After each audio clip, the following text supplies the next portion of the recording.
Praise the lord, హల్లెలూయా. దేవుని పరిశుద్ధమైన నామానికి స్తుతి కలుగును గాక. ఆమేన్. ఉదయకాలపు మన్నా అనే ఈ కార్యక్రమాన్ని చూస్తున్న మీ అందరికీ ప్రభు పేరిట ప్రత్యేకమైన వందనాలు తెలియజేస్తూ ఉన్నాను. పరిశుద్ధ గ్రంథంలో నుంచి ఒక వాక్య భాగాన్ని మనం ధ్యానం చేసుకుందాం. 2వ రాజుల గ్రంథం 20వ అధ్యాయం 5వ వచనాన్ని మనం చదువుకుందాం. నీవు తిరిగి నా ప్రజలకు అధిపతి అయిన హిజ్కియా యొద్దకు పోయి అతనితో ఇట్లనుము, నీ పితరుడైన దావీదునకు దేవుడగు యెహోవా నీకు సెలవిచ్చినదేమనగా, నీవు కన్నీళ్లు విడుచుట చూచి తిని నీ ప్రార్థన నేను అంగీకరించియున్నాను, నేను నిన్ను బాగు చేసేదను. దేవునికి స్తోత్రం, హల్లెలూయా. 3వ దినమున నీవు యెహోవా మందిరమునకు ఎక్కిపోవుదువు, ఇంకా 15 సంవత్సరముల ఆయుష్ నీకిచ్చేదను. దేవునికి స్తోత్రం, హల్లెలూయా. దేవుడు రాజైన హిజ్కియాతో సెలవిస్తున్నటువంటి విషయం ఏమంటున్నాడు అంటే, నీవు కన్నీళ్లు విడుచుట చూచి తిని నీ ప్రార్థన నేను అంగీకరించి ఉన్నాను, నేను నిన్ను బాగు చేసేదను.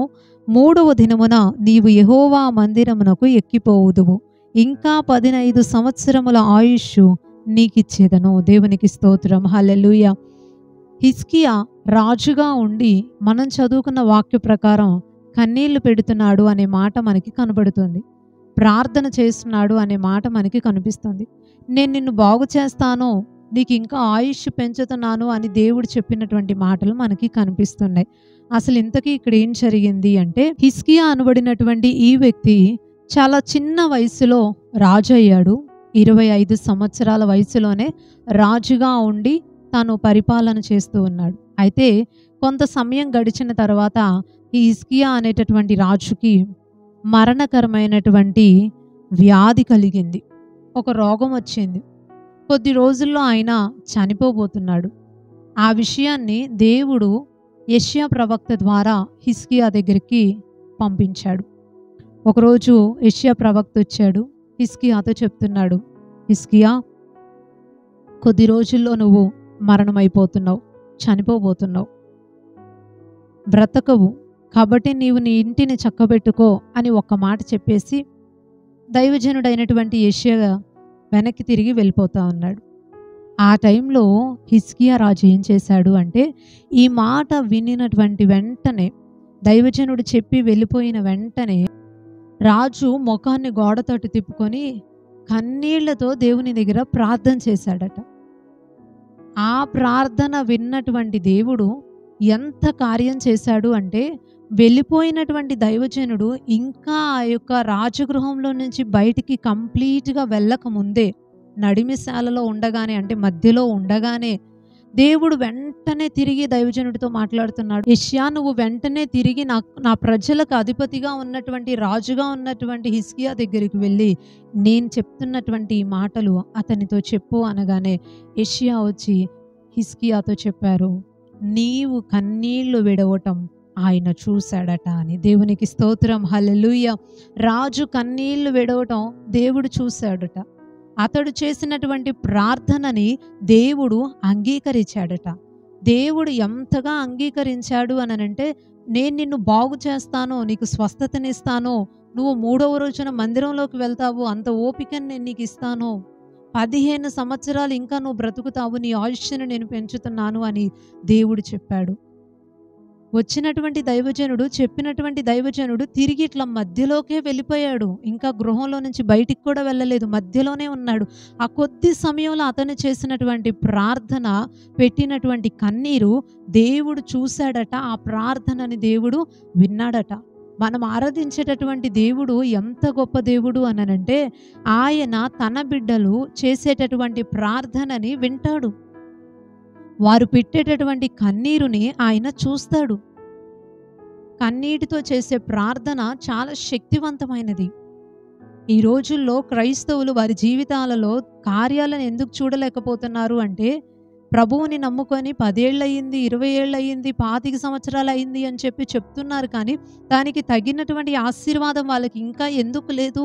ఎందుకు దేవుడు వారి విషయంలో మౌనంగా ఉంటున్నాడు? వారికి ఎందుకు ఇంకా లోటుపాట్లతోనే వారి జీవితాలు సాగిపోతున్నాయి అని అంటే, వారు దేవుని దగ్గర చేసేటటువంటి ప్రార్థన జీవితాన్ని కోల్పోయారు. ప్రార్థన చేయకపోతే ప్రభు ఏ రీతిలోనూ సహాయం చేయడు. మనము ప్రార్థన చేసేవారిగా ఉండాలి. అది కూడా కన్నీటితో చేసే ప్రార్థన బహుశక్తివంతమైనది. ఆ కన్నీటి ప్రార్థనకి ప్రభు కదిలిపోతాడట. ఆయన సెన్సిటివ్ మైండ్ కలిగినటువంటి వ్యక్తి, సున్నితమైన స్వభావం కలిగినటువంటి వ్యక్తి మన దేవుడు.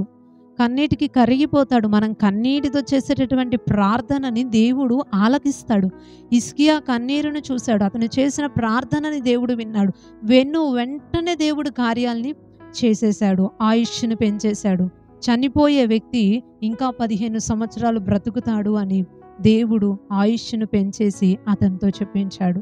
దేవునికి స్తోత్రం. హల్లెలూయా.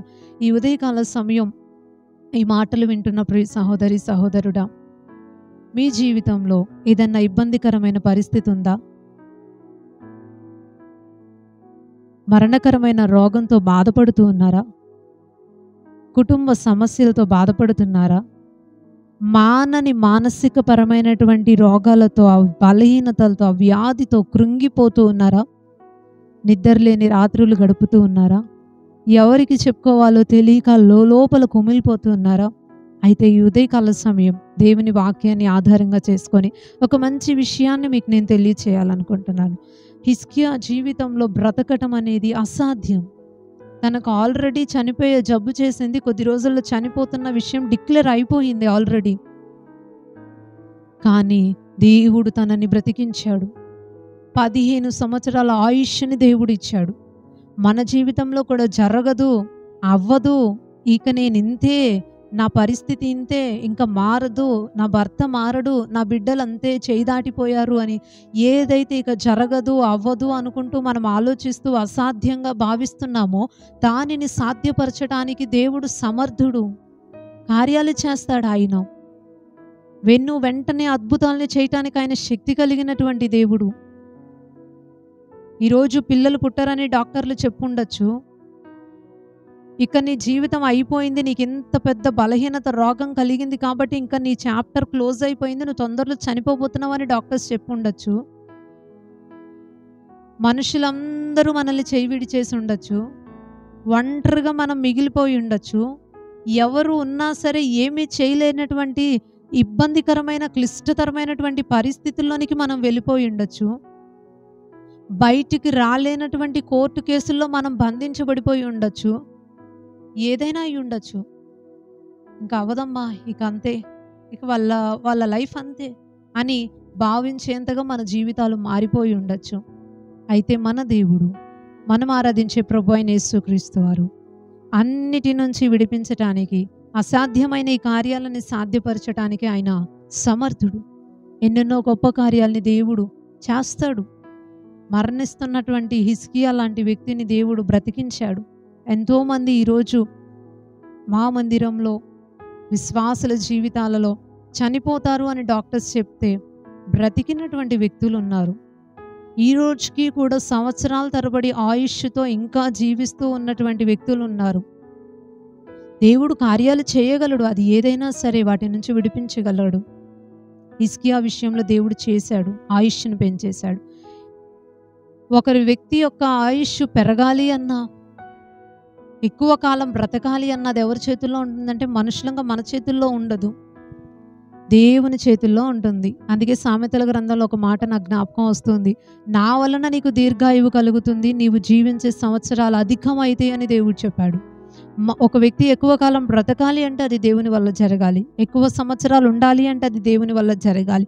ఆయుష్ని పెంచేది దేవుడే, దీవించేది దేవుడే, సహాయపడేది దేవుడే. అయితే అసాధ్యంగా మారిపోయినటువంటి విషయం, అయిపోయింది, చేయి దాటిపోయింది అనుకున్న విషయం ఎప్పుడు మళ్ళీ ఇంత దీవెనకరంగా మారుతుంది అనంటే దానికి మనం చేయవలసిన పని ఏంటి అనంటే హిజ్కియా లాగా కన్నీటితో ప్రభు పాదాల దగ్గర ప్రార్థన చేయాలి. కన్నీటితో మనం చేసే ప్రార్థన ప్రభువుని కదిలించి దేవుడు మన ఎడల గొప్ప కార్యాలని జరిగించడానికి కారణమవుతుంది. మనం ప్రార్థించకుండా, ప్రభువు దగ్గరికి రాకుండా, ప్రభువుని మనం నమ్మకుండా, ఆయనని ఆశ్రయించకుండా, ఆయన దగ్గర మనం కన్నీరు పెట్టకుండా దేవుడు కార్యాలు చేయాలి అంటే, ఆయుష్ పెంచాలి అంటే, దేవుడు మరణం తప్పించాలి అని అంటే, క్లిష్టతరమైన పరిస్థితుల నుంచి విడిపించాలి అంటే అది అసాధ్యమైన విషయం. ఆయన దగ్గరికి రాకుండా, ఆయన చేయగలడని నమ్మకుండా దేవుడు ఏది కూడా చేయడు. కన్నీటితో ప్రభువు దగ్గర నిత్యము ప్రార్థించేవారిగా ఉండాలి. కన్నీటితో చేసే ప్రార్థనలకి దేవుడు జవాబిస్తాడు. బైబిల్ గ్రంథంలో హన్నా అనే స్త్రీ చాలాసార్లు మనం గుర్తు చేసుకున్నాం. పిల్లలు పుట్టలేదు. సూటిపోటి మాటలతో ఇంట్లో ఉన్న వాళ్ళు, బయట వాళ్ళందరూ గుచ్చి గుచ్చి పొడుస్తూ ఉన్నారు. బహుహీనమైన వ్యక్తిగా చూస్తున్నారు. తక్కువగా ఏదో తప్పు చేసిన దానిలాగా భావిస్తూ, దూషిస్తూ, ఇబ్బందిగా మాట్లాడుతూ ఉన్నారు. సమాజం గురించి మనకు తెలియంది ఏముందండి? అది మన చేతుల్లోది కాదని తెలిసినా మనల్ని ఒక దురదృష్టవంతురాలిగానే భావించి ప్రజలు తక్కువ చులకన భావంతో చూస్తూ ఉంటారు. అయితే చాలా కృంగిపోయింది, బాధపడింది, ఆ మాటలకి తట్టుకోలేకపోయింది. ప్రభు పాదాలు పట్టుకుంది, దేవుని మందిరానికి వెళ్ళింది. కన్నీటితో బహు దుఃఖాక్రాంతురాలై తన మనసులో ఉన్న బాధనంతా ప్రభు దగ్గర కుమరించుకుంది. కన్నీటితో తను చేసినటువంటి ప్రార్థన ప్రభువుని కదిలించేసింది. తను చేసినటువంటి ఆ కొద్దిపాటి ప్రార్థనని విన్నటువంటి దేవుడు సమూయేలు లాంటి గొప్ప ప్రవక్తని తన గర్భంలో నుంచి దేవుడు బయటికి తీసుకొని వచ్చాడు. దేవునికి స్తోత్రం, హల్లెలూయా. మన దేవుడు అసాధ్యమైన కార్యాల్ని సాధ్యపరచగలడు. అయితే మనము ప్రార్థించే వారంగా ఉండాలి. ఆ ప్రార్థన దేవుడు అంగీకరించి మన జీవితాల్లో కార్యాలు చేస్తాడు. కన్నీటితో మొరపెట్టండి. మీకు కలిగిన బాధ మనం పెట్టే కన్నీరు ద్వారా ప్రభువుకి తెలియచేయబడాలి. ఆ కన్నీరు దేవుడు తన దగ్గర ఉన్న బుడ్డిలో దాచిపెట్టుకొని మనకు కావలసిన ప్రతి దాని కోసం దేవుడు తప్పకుండా సహాయం చేస్తాడు. ఈరోజు నువ్వు ప్రార్థిస్తూ ఉండొచ్చు, కన్నీరు పెడుతూ ఉండొచ్చు, అయినా ఇంకా జరగట్లేదేంటి అని అనిపిస్తూ ఉండొచ్చు. జరుగుతుంది, ఖచ్చితంగా జరుగుతుంది. మనం చేసే ప్రార్థన, కార్చే కన్నీరు, వేసే మోకాళ్ళు ఎప్పుడూ కూడా వృధాగా పోనే పోవు. ఖచ్చితంగా దాని ఫలితాన్ని మన జీవితంలో మనం చూస్తాం. దేవుడు మీ జీవితాల్లో ఏదైతే కష్టతరంగా భావిస్తున్నారో ఆ కార్యాలను జరిగించి మిమ్మల్ని ఆశీర్వాదకరంగా చేయాలి అని, ఆశీర్వదించబడే వారిగా చేయాలి అని, అనేకులకి ఇలా సాక్ష్యార్థమై దేవుడు మిమ్మల్ని దీవించాలి అని నిండు మనసుతో కోరుకుంటూ ఈ కొద్ది మాటల్ని ముగిస్తూ ఉన్నాను. దేవుని ఆశీర్వాదం నిండారులుగా మనందరికీ కలుగునుగాక. ఆమెన్. చిన్న ప్రార్థన చేసుకుందాం. పరిశుద్ధుడు అయిన తండ్రి, ప్రేమ కలిగిన ప్రభువా, ఈ మంచి ఉదయకాల సమయాన్ని బట్టి మిమ్మల్ని స్తుతిస్తూ ఉన్నాం. మంచి దేవుడివి, గొప్ప కార్యాలు చేసే దేవుడివి. మరణకరమైన రోగంతో ఉన్నటువంటి హిజ్కియా కన్నీటితో ప్రార్థన చేస్తే గొప్ప కార్యం చేశావయ్యా. హన్నా ప్రార్థించినప్పుడు సమూయేలు లాంటి మంచి బిడ్డనిచ్చావు. ఇంకా అనేక మంది జీవితాలలో ప్రార్థించినప్పుడు వారి జీవితాల్లో అసాధ్యమైన కార్యాలని సాధ్యపరిచావు. మా జీవితంలో కూడా ఇక జరగదు, మా పరిస్థితి ఇంతే, మా బ్రతుకులు ఇంతే అని మేము అనుకుంటూ ఎన్నోసార్లు కృంగిపోతూ ఉంటాం. కానీ మా జీవితాలలో ప్రతి దాని విషయంలో గొప్ప కార్యాలు చేయగల శక్తి కలిగిన దేవుడివి నీవయ్యా. మీ దగ్గరకు వచ్చి ప్రార్థించేవారిగా మేము ఉండాలి, కన్నీటితో మొరపెట్టేవారిగా మేము ఉండాలి. మా జీవితాల్లో అట్టి కార్యాలు జరిగించమని వేడుకుంటూ ఈ ప్రార్థనల ద్వారా అనేకమైన జవాబుల్ని మేము మీ దగ్గర నుంచి పొందుకుంటూ అనేక మందికి దీవెనకరంగా మార్చబడినట్లుగా సహాయం చేయమని వేడుకుంటూ ఈ మాటలు విని ప్రార్థిస్తున్న ప్రతి ఒక్కరి జీవితంలో అద్భుత కార్యాలు జరిగించమని నిండు మనసుతో కోరుకుంటున్నామయ్యా. ఈ ఉదయకాల సమయం మా ప్రపంచ దేశంలో ఉన్న ప్రజలందరినీ జ్ఞాపకం చేసుకోండి, క్షేమం దయచేయండి, ఆశీర్వాదాలు దయచేయండి, వారి అవసరాలని మీ నామంలో తీర్చండి. ప్రార్థించినప్పుడు గొప్ప కార్యాలు చేయండి. పని బాటల్లో మీరు తోడుగా ఉండండి. నీ సన్నిధిని తోడుగొంచి ఈ అనానుకూలమైన పరిస్థితుల్లో మీరే తోడుండి మీ ద్వారా కలిగే సంతోష సమాధానాలు, రక్షణ వారికి మీరు అనుగ్రహించమని వేడుకుంటూ నజరేయుడును శక్తి కలిగిన యేసుక్రీస్తు వారి శ్రేష్టమైన నామములో ఈ ప్రార్థన అడిగి వేడుకుంటున్నాం పరమ తండ్రి. Amen, amen. అందరికీ ప్రైజ్ ది లార్డ్ అండి. మరలా తిరిగి రేపు ఉదయకాల సమయం ఉదయకాలపు మన్నా అనే ఇదే కార్యక్రమంలో పాల్గొని దేవుని మాటలు విని దీవించబడదాం. అప్పటి వరకు దేవుని మహా గొప్ప కృప మనందరికీ తోడై ఉండును గాక. ఆమెన్. Praise the lord.